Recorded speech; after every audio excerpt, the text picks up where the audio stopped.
La team, paraît-il que le Conseil d'État a décidé de rejeter toutes les requêtes. Selon cette vidéo que Oko Sisi Bamba Nicolo a fait ce matin, il essaie d'expliquer les raisons pour lesquelles le Conseil d'État a rejeté toutes les requêtes. Mais aussi ce que le président Laurent Gbagbo est en train de faire actuellement, qui s'appelle la course du temps. Alassane Ouattara, qui pense qu'il est en train de gagner, pourtant est juste en train de gagner une bataille, mais en réalité, la guerre qui vient derrière, on verra qui va la gagner. Parce qu'on ne peut pas gagner cette guerre-là tout simplement en un laps de temps. Le président Laurent Gbagbo veut donc faire que les Ivoiriens perdent toute leur patience, qu'ils finissent par être dépourvus de toute arme légale pour se battre. Il veut que les Ivoiriens eux-mêmes se sentent perdus, asphyxiés, de telle manière où la réaction vis-à-vis du comportement du RHDP soit instantanée.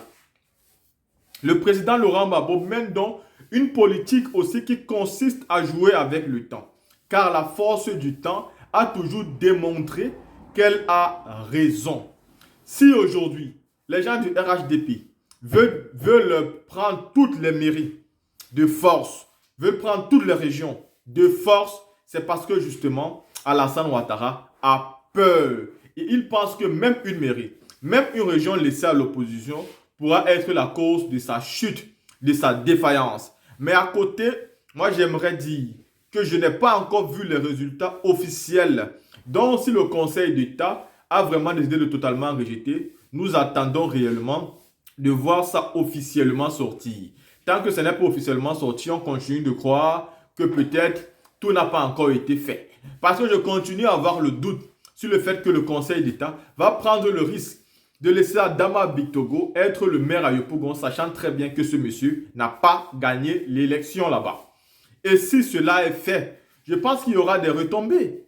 Parce que le RHDP, qui a tellement peur de la manifestation, qui a tellement peur des mobilisations, est aujourd'hui en train de chercher Kouya Justin. Parce que Kouya Justin sort, il parle, il fait des mobilisations, il appelle. Et que beaucoup de jeunes du parti ont envie d'organiser les manifestations, ont envie de mobiliser pour que le parti puisse sortir en fin de compte. Mais ici, on trouve toujours le président Laurent Gbagbo qui calme tout le monde et qui dit « Calmez-vous, attendez ». Calmez-vous, attendez, et ça finit par énerver, mais pourtant, le président Laurent Gbagbo a ce qu'on appelle la force de l'expérience. Sachez-le, il a été un vaillant opposant au président Félix Houphouët-Boigny. Après cela, il a été le président de la République de Côte d'Ivoire. Vous ne devez pas oublier que pendant qu'il était opposant à Félix Houphouët-Boigny, Alassane Ouattara était aussi ministre de Félix Houphouët-Boigny. Ensuite est venu Robert Gueye, qui a été militaire et qui a été président pendant un moment. Le président a encore été opposant à lui. Il a combattu avant d'être président. Le président a été envoyé à la CPI par la communauté internationale, avec la complicité de la France. Malgré cela, il a encore gagné son combat. Écoutez, ce monsieur, s'il vous demande de patienter, parce qu'il joue avec la force du temps, son expérience va sûrement nous démontrer la vérité. Parce que comme dit Oko Sisi Bamba Nicolo, il avait donné du temps au Burkina, au Mali, au Niger, à la Guinée. Aujourd'hui, tous ces pays-là sont tous dressés contre la France et reprochent à Ouattara la même chose. La team, écoutons ici Oko Sisi Bamba Nicolo qui nous parle des rejets de toutes les requêtes qui ont été déposées au Conseil d'État. Nous venons de refermer une autre expérience gagnante pour nous. Une autre expérience que la Côte d'Ivoire gagne. Difficile, inacceptable, mais une expérience dans laquelle la Côte d'Ivoire tient encore debout. Une expérience dans laquelle les fils et les filles et les amis de la Côte d'Ivoire résidant en Côte d'Ivoire ne sont pas scarifiés, ne sont pas cicatrisés, ne sont pas morts. Nous venons de gagner encore en expérience face à la pandémie de fraude organisée hier par le couple infernal CEI RDR. Et désormais, ce n'est plus le couple diabolique, c'est désormais le trio diabolique. Le trio diabolique, parce que hier, c'était l'institution administrative, CEI, organe de tricherie et de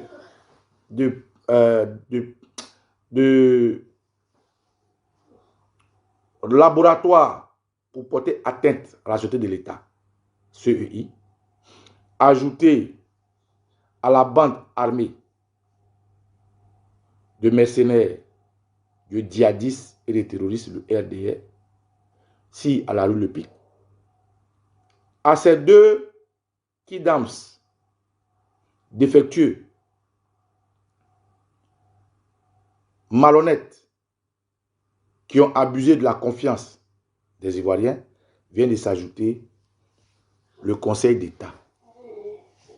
Le Conseil d'État, jusqu'à hier, je ne savais pas à quoi ça servait.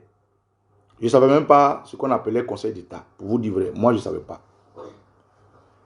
Eh bien, c'est pour ça que je vous dis qu'on a gagné quelque chose de plus. Parce qu'aujourd'hui, le guide qui a dit « Je sais qu'ils vont tricher, mais allez-y », nous a permis de savoir que en Côte d'Ivoire, il y a ce qu'on appelle le Conseil d'État. Le Conseil d'État, qu'est-ce que c'est? Ou du moins, quel rôle joue ou devrait jouer le Conseil d'État? Eh bien, nous allons chercher ensemble simplement Conseil d'État.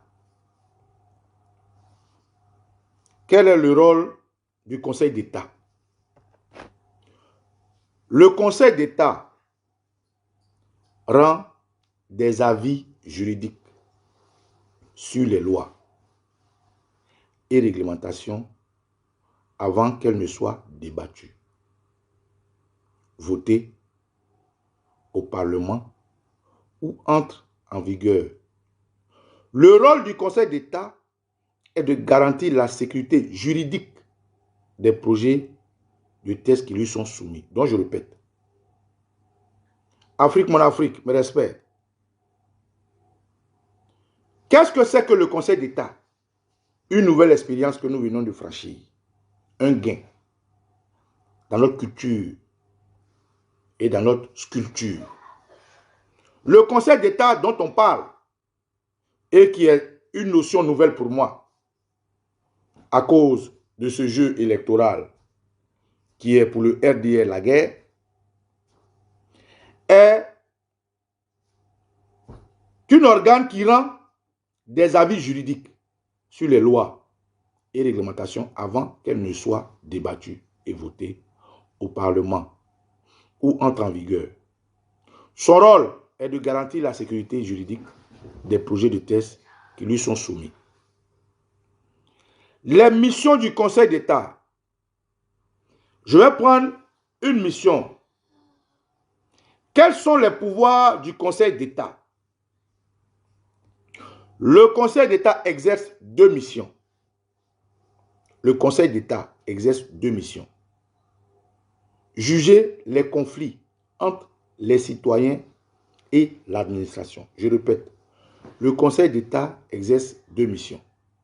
Rien n'équipe pas. Lilou, allez, assois-toi bien, ou bien tu vas t'amuser. Tu vas t'amuser?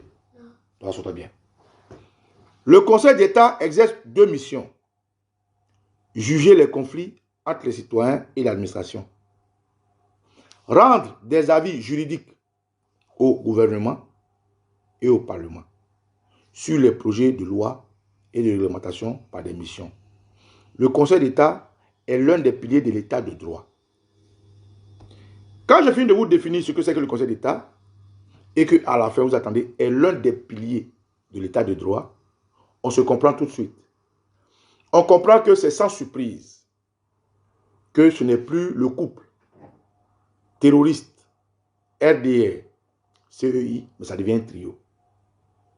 Parce que quand on dit le Conseil d'État est afférent à l'État de droit, il faut aujourd'hui, parlant de la Côte d'Ivoire, être stupide ou jouer à l'autruche, de comprendre par là que, étant donné que nous ne sommes pas dans un État de droit, le Conseil d'État, naturellement, n'existe pas et n'a pas le droit parce qu'il n'y a pas d'état de droit. Le Conseil d'État n'existe pas et n'a pas de force parce que elle est inféodée, pardon, parce qu'il est inféodé à un bandit, un gangster, un brigand. Le Conseil d'État n'a pas à exercer parce qu'il n'y a pas d'état de droit. Donc, depuis le départ, pour les points de la chose politique, la structure élective, la structure élective, ils savent que et le RDR et la CEI et aujourd'hui le Conseil d'État dont je viens de prendre connaissance, parce que je ne savais pas, sont un trio qui vise à créer l'uniparti, qui vise à embraser la Côte d'Ivoire. Donc, camarades, quand je finis de définir ce que c'est que le Conseil d'État, il faut comprendre simplement que le contentieux électoral est pour nous, les victimes, juste un processus pour atteindre un objectif. Pourquoi c'est pour nous un processus? Je vous ai dit que moi, Baba Nicolo, tout ce qui concourt au départ du terroriste Alassane Dramane Ouattara, je suis preneur. Pour ceux qui me suivent. Et je le répète tous les jours parce que la répétition est pédagogique. La Côte d'Ivoire, c'est un tout qui a besoin de tous. C'est un combat de liberté. Pas un combat pour la paix. Pas un combat pour la politique ni de la démocratie. C'est un combat pour la liberté. C'est ce combat de la liberté qui nous a vu admirer, suivre, prendre pour philosophe un leader charismatique qui est le Seplou, le président Laurent Gbagbo. Un homme bon, un homme intègre, un homme intelligent, un guide incontestable, un politicien fin, un homme politique affranchi, libéré, un homme politique construit totalement, le meilleur de toute sa génération, un homme politique qui aujourd'hui ne peut faire l'objet de visibilité parce qu'il est accompli. Michel Akbar, Afrique, mon Afrique, bonjour. Camarades, qu'est-ce que nous gagnons à aller à des élections dont les dés sont pipés au départ? Quelle est la suite de l'expérience qu'on vient d'obtenir avec le rejet des requêtes? 1. Le président Laurent Gbagbo est allé en prison pour un problème électoral. La Côte d'Ivoire a été attaquée pour un problème électoral. Présenté officiellement. Or, les Ivoiriens et les sachants de la chose politique savent que ce qui s'est joué de 90 à 2011 était la vassalisation, la continuité du refus de l'indépendance des Noirs, la continuité de l'esclavage, de la colonisation, que certains Africains refusent, comme le président Laurent Gbagbo. C'est cette continuité-là que la France, projetant, a choisi un Burkinabé pour inféoder, pour venir se venger sur le leadership des Ivoiriens, sous prétexte qu'ils seraient orgueilleux et ils auraient commandé les Burkinabés longtemps. C'est ce projet-là qui a fini par détruire la Côte d'Ivoire. Et donc, le président Laurent Gbagbo a eu la chance de quitter l'opposition contre le président Houphouët-Boigny, qui était une théorie, qui était des critiques, qui était des souhaits, qui était un projet, qui était une vision pour arriver au pouvoir. Il a expérimenté le feu et il a expérimenté l'hypocrisie de la chose politique. Il a expérimenté la réalité du pouvoir. Il a expérimenté les faux amis. Et le président Gbagbo a compris que, en fait, il était tout seul. Mais quand il dit qu'il était tout seul, il n'était pas tout seul. La Côte d'Ivoire était toute seule. La preuve, c'est en plein midi. C'est de 5 heures jusqu'à midi que les gens l'ont bombardé. Aucune personne n'a levé le petit doigt. Ni les Africains de la CEDEAO, ni les Africains de l'Union africaine, ni les Africains du monde entier, ni le monde entier lui-même, ni l'ONU, alors que c'était leur rôle. La Côte d'Ivoire avait un contrat militaire avec la France. Quand le président Gbagbo les a appelés, ils ont dit que c'était un problème ivoiro-ivoirien. Parce que les rebelles, c'était en réalité eux. Ils ont utilisé des frères comme Ibé, Zaga Zaga, Gueux Michel, Thio Fosier, Watao, Hervé Pélican Vecho, et tout ce que vous connaissez, Mobio, qui étaient des soldats de Côte d'Ivoire. Ils les ont utilisés parce qu'ils ont expliqué à ces jeunes-là que si vous allez vous battre en Sierra Leone, je ne sais où, le président Henri Konan Bédié vous doit de l'argent. Donc allez revendiquer votre argent. Mais pour ce faire, il a bien fallu qu'il leur donne des milliards. On ne fait pas la guerre comme ça, la guerre ça coûte cher. Les Zézé et les Baïfoué ont donc été créés pour faire un impeachment au président Henri Konan Bédié avec la force. Un homme pacifique qu'il est, paix à son âme. La France a ouvert un boulevard pour lui pour dire, monsieur le président, venez ici. Parce que c'était la France qui faisait ça. Parce que le président Bédié ne faisait pas l'affaire de la France. Il était nationaliste. Au-delà de rester dans le coupole du président Houphouët-Boigny, qui avait tout donné à la France pour garder la paix, et qui savait en sage que tôt ou tard, ses petits-enfants allaient reprendre le pouvoir. Mais pour l'instant, comme chaque génération a son combat, le président Houphouët-Boigny a bien voulu stabiliser son pays pour espérer que ses enfants, le président Gbagbo, son enfant illégitime, et le président Henri Konan Bédié, son enfant légitime, puissent se relever la Côte d'Ivoire. Le président Henri Konan Bédié est donc chassé. Tout ça pour le terroriste Alassane Ouattara. Le général Gueye arrive, il regarde le pouvoir et dit, ah, c'est pour donner un Burkinabé. No way, nous pas bouger. Si c'est pour donner mon pays à un Burkinabé, je ne veux pas. C'est pour ça, Ibé, vous avez venu me chercher. Ibé, toi-même déjà allé. Va aux États-Unis, tu es attaché militaire. Et le président Gueye organisa les élections où il fait venir son frère Gbagbo à côté de lui pour faire les élections. Ils finissent. Le président Gueye, qui a déjà porté les habits de président, ne veut pas repartir. Et il dit, bon, écoutez, petit frère Gbagbo, de toute façon, tu n'es qu'un sergent, moi je suis un général. Hein. Le président Gbagbo, il a fait l'armée. Tu n'es qu'un sergent, moi je suis un général. Donc, laisse-moi, je vais gérer le pays. Le président Gbagbo dit, mon général, tu as menti. Hein. Là, on ne parle plus de l'armée. Hein. Tu as porté veste, tu es civil. Moi, je suis civil. Allez, le peuple, oya. Le pouvoir dans la rue. Et les Baba Nicolo la sortent. Oui, Baba Nicolo était dedans. Depuis les Perles 2, celui qui connaît Abidjan, Perles 2, jusqu'au Carrefour La Mort. Avant c'était Carrefour La Mort, c'est pas Carrefour La Vie. De Carrefour La Mort jusqu'à la RTI, Baba Nicolo était dedans. J'étais petit comme ça. Il y a longtemps, j'ai commencé à résister. Le général Gueye, un bon Ivoirien, il regarde et puis il dit, Joe, je vais tirer sur qui? C'est ma famille, c'est mes frères, c'est des Ivoiriens. Comme ça s'est passé au Mali, comme ça s'est passé au Burkina, comme ça s'est passé au Niger. Les différents présidents qui ont été enlevés au pouvoir n'ont pas appelé leur peuple à tuer les gens. Ils sont partis parce que s'ils tuent qui? Mais parce qu'ils sont originaires de ces pays. Mais quand ça a commencé, Draman Ouattara a sauté une clôture. Quand le président Gbagbo s'est assis en 2002 qui voulait faire son coup d'État, il a envoyé les gens aller tuer Boga Doudou, couper la tête de Boga Doudou.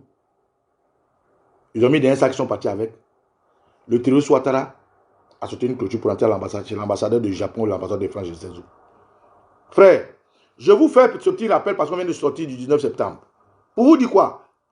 Pour vous dire que ce contentieux électoral-là, où le Conseil d'État rejette les requêtes des candidats, est une suite logique de l'esclavagisation des Noirs.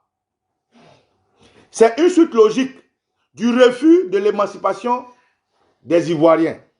C'est une suite logique du projet des FMI, la Banque mondiale, de l'OTAN. Ce n'est pas un petit combat. Je vous explique ça pour vous faire comprendre la suite de ce que je vais dire dans mon speech. Pourquoi c'est un gain pour nous? Regardez le président Laurent Gbagbo. Quelle est sa posture aujourd'hui? Non, regardez. Prenez du recul et regardez sa posture. Regardez le président Henri Konan Bédié, paix à son âme, où il est, qui repose en paix. Et j'espère qu'il sera heureux. Il va nous aider à finir ce combat. Quelle était sa posture avant que Ouattara l'assassine? Ces deux frères qui, à un moment donné, frère légitime du président Houphouët, frère illégitime du président Houphouët, héritier légitime du président Houphouët, héritier illégitime du président Houphouët, tout compte fait le président Gbagbo et le président Bédié étaient les héritiers du président Houphouët, parce qu'ils ne voient rien et parce que politique. Mais l'intrus qui est venu du Burkina Faso, que par les guéguerres du président Bédié et du président Gbagbo, s'est assis sur la chaise, comme ça se fait chez nous. Africainement, on dit, quand les deux héritiers se battent, l'esclave s'assoit sur la chaise. C'est assis sur la chaise en versant le sang, parce que c'est pas naturellement, c'est pas une chaise naturelle pour lui. Donc il est obligé de forcer. Et quand il force, il égorge les gendarmes. À Boaké, rappelez-vous, un gendarme a été pris pour faire sacrifice. Ils l'ont fait coucher, ils l'ont égorgé. Mon colonel, Doumbia Zulu Gangaba, l'homme fort, mes respects camarades, je m'incline.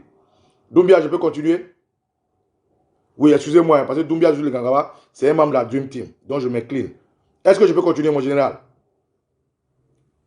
Oui, j'attaque maintenant la permission. Doumbia, je peux continuer?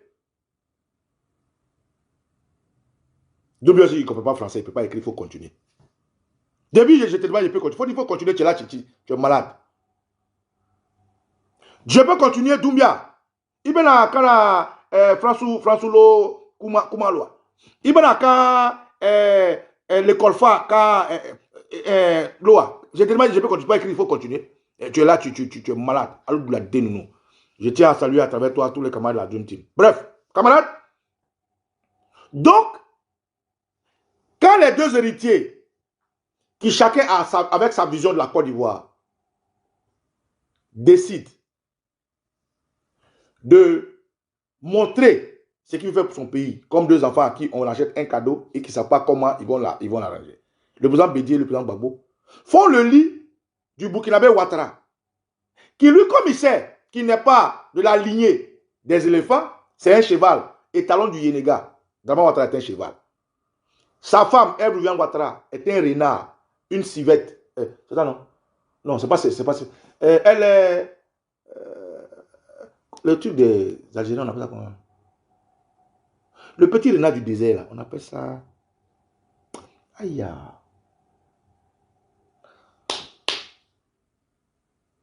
Bon, c'est un petit renard du désert, j'ai oublié son nom. La femme de Ouattara est un renard. Vous avez déjà vu renard et puis cheval qui se marie. Un cheval, étalon du Yéné. Merci Manda Aïdara. Elle est là, ma soeur. Elle est une fenêtre d'Algérie. Depuis quand vous avez vu un herbivore s'accoupler avec un carnivore? Ouattara est musulman, selon lui, un musulman qui mange porc, qui boit champagne. Il a marié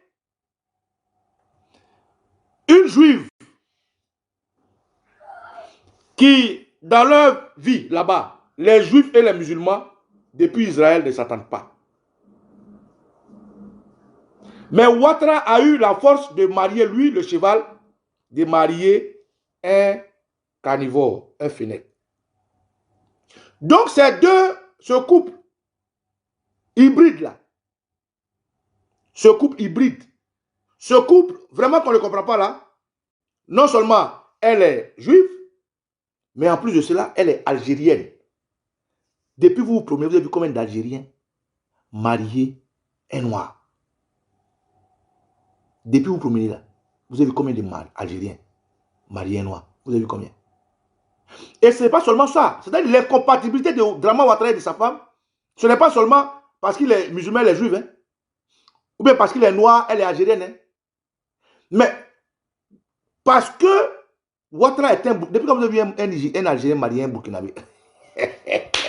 Ouais! Ouattara! Bref, revenons à notre sujet. C'était juste une parenthèse. Pour vous dire quoi? Que l'attitude du président Laurent Gbagbo aujourd'hui est l'attitude de quelqu'un qui est très intelligent. Quelqu'un qui a eu l'expérience de la duplicité du monde. Ils sont en train de bloquer mon direct. Ils sont en train de bloquer mon direct. Ils sont en train de bloquer mon direct. Hein? Ils sont en train de bloquer mon direct. Le président Gbagbo l'a poursuivi aujourd'hui là. Moi j'ai vu des camarades qui ont fait des vidéos. J'ai vu le grand frère Samba David se poser la question de savoir quelle est cette position contre Ouattara. Une très belle vidéo d'ailleurs. Une vidéo dans laquelle il a dit beaucoup de bonnes choses. J'ai vu une autre vidéo encore de Samba David où il disait qu'un jeune du PPACI ou un jeune du PPACI serait allé défendre une femme dans les élections, une femme qui vivait l'injustice, parce que la femme, Samba David a expliqué que la femme est arrivée pour voter. Et on lui a dit qu'elle les élections, le bureau de vote était fermé.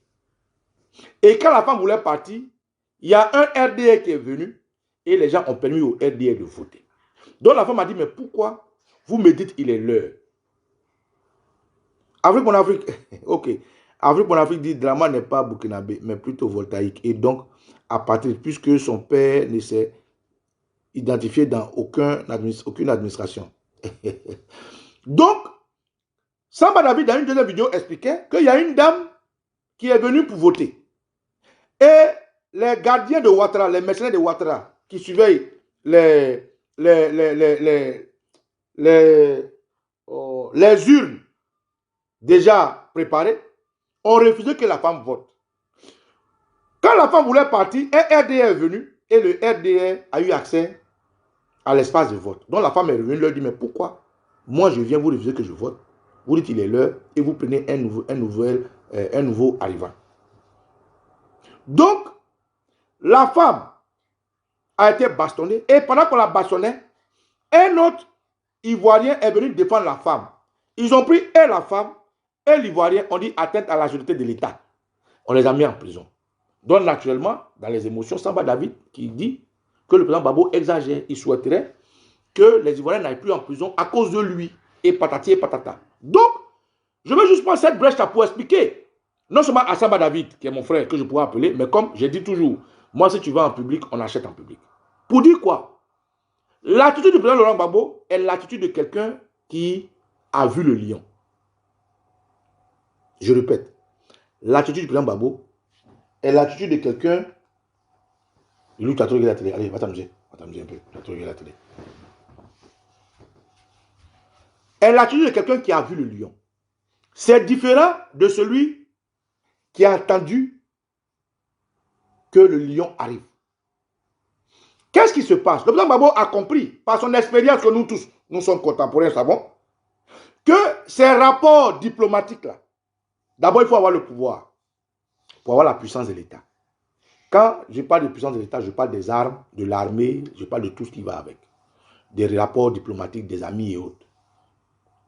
Le président Gbagbo a constaté que quand tu n'as plus ça, tu n'es plus rien, tu deviens citoyen lambda. Donc tout acte que tu poses peut être préjudiciable pour toi.